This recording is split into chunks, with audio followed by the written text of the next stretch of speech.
Hey guys, today I want to talk about a SRRV retirees visa budget. Okay, there's a lot of words there. I want to talk about this especially because of the fact, number one, it's so cheap when you come in here on that visa. The guys that come over here on the special courtesy visa for veterans over here, they put $1,500 into a security account and they pay $1,400 for the application fee. And if you use Mary Rose, the lady that I use, you don't have to pay any agency fees or anything like that. It's all covered by the PRA. The PRA pays her out of the application fee to take care of you. And also, I'll help you do anything that you need to do back in the U.S., like at your apostles. I can assist you in telling you what to do, what you need to do, and how to do everything. Some things are a little bit different for each person, so I can't go over it all in here, but I will assist people by, if you email me at steven5975@yahoo.com, I can set you up with Mary Rose, and also I'll assist you if any of you guys that are veterans out there. And we can also do this for non-veterans, but it's much more expensive, okay? But you can go onto the PRA website. The PRA is the Philippine Retirement Authority in the Philippines, and they have visas over here for retirees, and a lot of people don't know about this, and it's a great thing, but it's even greater for veterans. And we're going to be talking mostly to veterans today because this here budget does not include any Bureau of Immigration fees each month, because it's only $10 per year for veterans. Okay, if you come over on this particular visa, which is the one I'm on, you have a lot of benefits because it's only $10 per year. And also the PRA has benefits also if you want to avail yourself of Phil Health. Pacific Cross gives you a 5% discount if you have this type of visa, so you get discounts. And I want to do a budget on this because the PRA asks that you have at least $1,000 per month to come into this country, and I wanted to show people that you can do it. Even though we say that you shouldn't come over here with less than $1,500, and I still say that. I'm saying that right now as a disclaimer. But it is possible to survive here and do okay. You might be doing better off over here than you would back in the States, and you'd have insurance.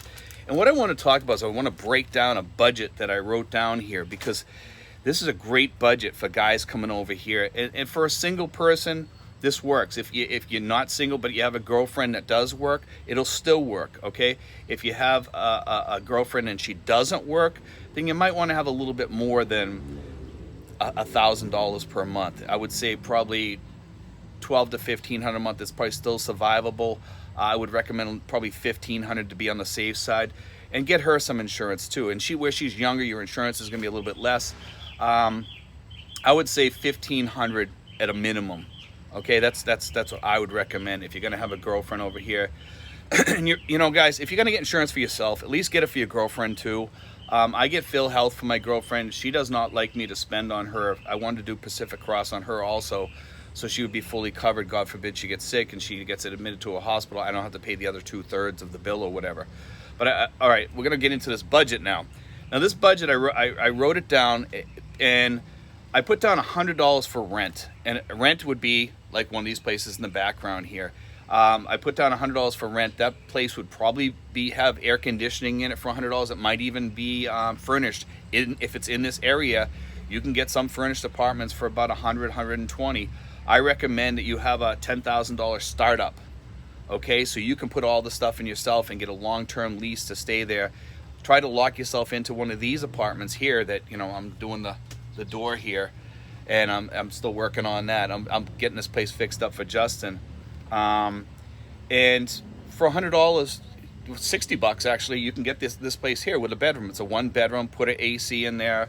The AC will cost you about $620 or whatever for a 1 horsepower or 1.5 horsepower.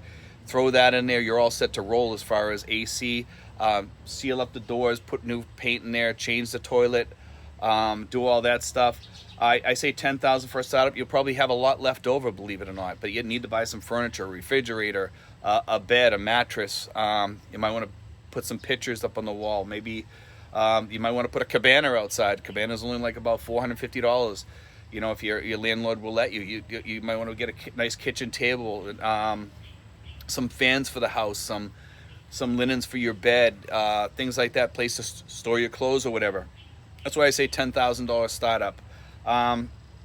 Most likely you'll have money left over. You can add that to your emergency fund. For your emergency fund, you should have 10,000. Okay, and that's I would recommend more than that if possible. Okay, now I'm going to get into the next thing on the budget. The first was the $100 rent. The next one would be $100 for health insurance. I got this plan here, this one right here, and it's from Pacific Cross, and I did a video on this already. It's 56,000 pesos, which is almost exactly $1,000 for the Pacific Cross plan, and it's actually an excellent plan, and it's okay for a younger person. As you get older, I would tell people to get a better plan, and that's why in this budget I do have savings set up, because later on you're going to need more money to pay more for insurance as you age. Okay, so I put 100 for insurance here. There's probably gonna be $200 left over. Put that in the bank. Okay, after you put that in the bank. Next thing I would put down is $100 for electric and Wi-Fi. I would get the cheaper Wi-Fi. It's about $30 a month, and it's sufficient for one person. And then it leaves you 70 for electric. Now that's if you don't have your AC running 24/7. You can also do different types of Wi-Fi. If you don't use the internet much, you can use your hotspot off your phone. Okay, I have $10 for water. Okay, I have $40 for transportation. $40 for transportation will get you around quite a lot. Around here, it's pretty decent. It'll get you around here. You can go on jeepneys and tricycles and stuff like that. $40 will get you around quite a lot, and you can travel around and do what you need to do. You can go up to Manila for a day and walk around there or something. And I put $300 for food in here. $300 is quite a lot for a single person over here. If you're eating even a Western diet somewhat, $300 is not that bad. You can make it. You're going to be eating a little bit different. You're not going to be eating steaks and stuff like that every day, but you'll be eating chicken and rice and the usual whatever type of foods that you like. $300 should pretty much do it. Okay, you can go less on that if you're not a big eater. Eggs, I don't think you'll be eating bacon and stuff like that, but eggs and toast, or maybe make some salsa for yourself or whatever. A lot of stuff you can go to the market here, the market, and get all kinds of fruit and vegetables, fairly reasonable around here. And $300 is probably more than enough, and you might even be able to skim a little bit off of that if you're not a big eater. I'm a big eater, and put some of that in your bank account too.